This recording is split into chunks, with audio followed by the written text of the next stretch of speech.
Warahmatullahi ta'ala wabarakatuh. Bersama saya Ustaz Muhammad Amirul Izwan. Jadi saya akan melakukan beberapa uji media. Jadi di sini merupakan home. Jadi kita akan cuba refresh. Baik, untuk page home, gambar dalam keadaan yang baik dan tajuk yang ditampilkan dan dengan jelas. Dan seterusnya kita pergi ke bawah. Ini adalah merupakan tujuan pembinaan Google Site, dan kita cuba melihatnya. Baik, ini adalah ulasan berkenaan pembinaan Google Site yang telah saya bina. Dan untuk ringkasannya, pembinaan Google Site ini adalah untuk memudahkan pengguna ataupun pelajar untuk mencari maklumat pembelajaran. Dan seterusnya di bawah ini saya lampirkan juga doa belajar. Dan seterusnya di bawah ini adalah antara bahan media, dan kita akan cuba lihat bahan media yang telah saya lampirkan.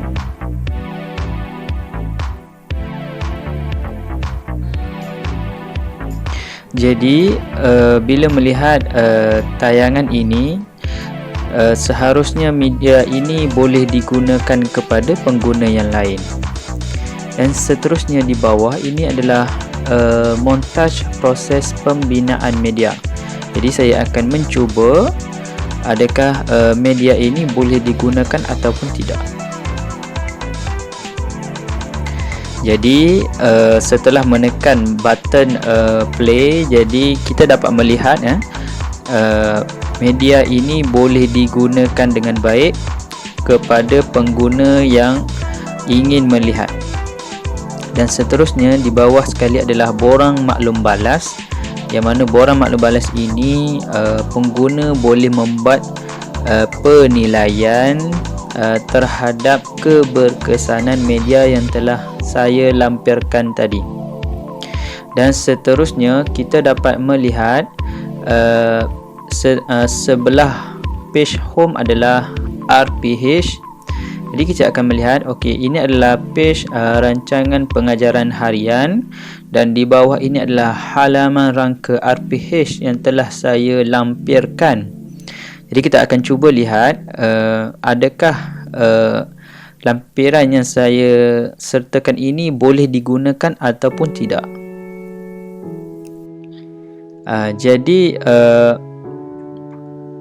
file yang telah saya lampirkan ini boleh digunakan oleh pengguna-pengguna lain dan boleh menjadi rujukan mereka semasa proses pengajaran dan pembelajaran berlaku nanti. Dan seterusnya adalah bahan media pengajaran.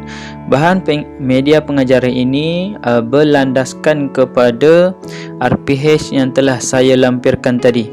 Jadi kita akan melihat untuk bahan media pertama. Jadi untuk bahan media yang pertama ini berfungsi dengan baik dan boleh digunakan oleh semua pengguna. Dan seterusnya adalah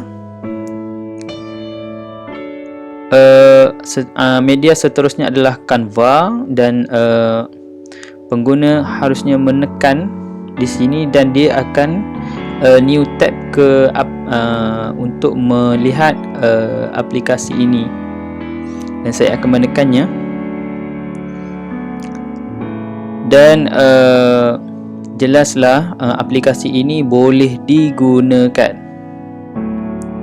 Dan saya akan pergi kepada page yang tadi, dan kita akan melihat media yang seterusnya adalah media Padlet.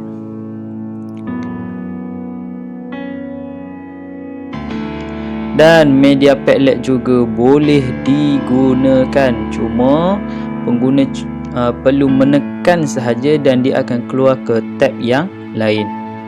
Dan seterusnya adalah Google Slide, dan pengguna hanya perlu menekan sahaja dan dia akan flip ke sebelah kiri. Dan itulah sehingga akhir. Dan seterusnya adalah power tune. Media yang digunakan di dalam RPH tadi adalah power tune. Bila pengguna menekannya, dia akan terkeluar ke new tab. Jadi pengguna boleh melihatnya. Jadi kita akan menguji keberkesanan media ini. Jadi jelaslah bahawa media ini boleh digunakan kepada semua pengguna, dan sudut animasi yang digunakan dengan jelas, grafik yang digunakan sesuai, dan volume ataupun audio yang digunakan cukup jelas, dan juga isi kandungan yang ditampilkan sangat jelas untuk dan memudahkan untuk difahami. Dan seterusnya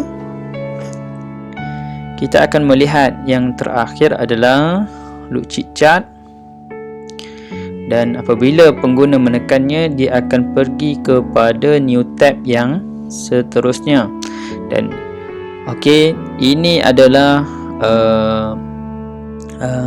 aplikasi untuk saya menggunakan peta buih, yang pelajar akan menulis jawapan di sini. Okey, maka jelaslah di dalam bahan media pengajaran ini semua aplikasi berfungsi dengan baik. Seterusnya adalah proses pembinaan media. Proses pembinaan media ini saya lampirkan pengenalan secara ringkas. Seterusnya tayangan membina tapak Google Site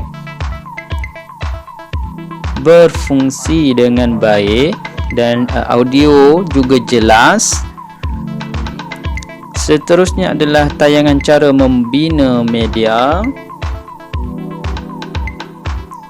Baik, ini juga boleh digunakan, dan audio juga sangat-sangat jelas dan boleh digunakan.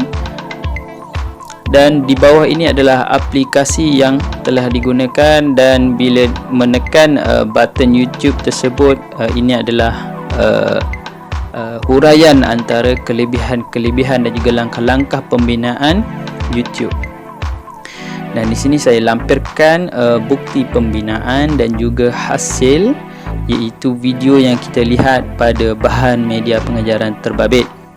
Dan seterusnya adalah aplikasi PowerTune, dan ini merupakan ringkasan kelebihan dan juga langkah-langkah membina PowerTune tersebut. Dan ini adalah bukti yang telah saya buat. Saya lampirkan sekali.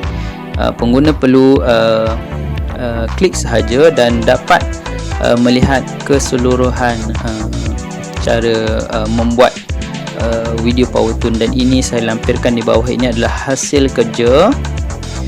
Seterusnya aplikasi Canva, dan ini juga adalah ringkasan kepada kelebihan menggunakan aplikasi Canva dan juga langkah-langkah menggunakannya.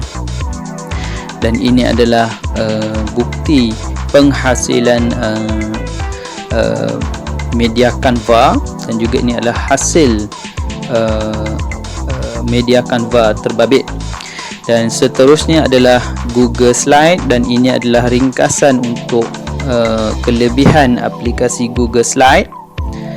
Dan seterusnya di bawah ini adalah bukti penghasilan Google Slide, dan di bawah ini adalah hasil yang telah dibina oleh saya. Dan yang seterusnya adalah Padlet. Ini adalah kelebihan-kelebihan dan juga langkah-langkah untuk membina Padlet. Dan ini adalah kuis yang kita dapat lihat, seperti mana di dalam bahan media pengajaran yang telah digunakan di dalam RPH. Dan ini adalah hasil yang telah saya bina. Dan seterusnya adalah Lucid Chart, iaitu ringkasan kepada pembinaan media ini, dan juga saya sertakan langkah-langkah pembinaan. Dan di sini juga saya letakkan peta minda, ataupun I think iaitu peta buih untuk pelajar membina jawapan-jawapan sebagai elemen pentaksiran. Dan ini saya sertakan link terbabit untuk pelajar menekan dan pergi kepada tab seterusnya. Dan seterusnya adalah uji lari media. Dan uji lari media ini saya lampirkan iaitu respon uji lari daripada pengguna-pengguna. Okey, ini adalah laporan ataupun respon yang diterima daripada pengguna-pengguna saya, iaitu menggunakan media-media. Jadi semuanya mengatakan dengan ya dan sesuai dan menepati objektif. Dan seterusnya yang terakhir adalah refleksi. Refleksi ini saya menggunakan SWOT, iaitu bagi menganalisis pembinaan media pengajaran ini. Jadi ini adalah secara ringkasnya refleksi saya bagi strength, dan secara ringkasnya weakness, dan secara ringkasnya bagi bahagian opportunities, dan juga secara ringkasnya dalam threat. Jadi maka jelaslah bahawa media ini berfungsi dengan baik dan boleh digunakan kepada tatapan umum, khususnya kepada pelajar-pelajar sekolah kebangsaan Nangan Tutus. Jadi saya rasa setakat itu daripada saya. Terima kasih.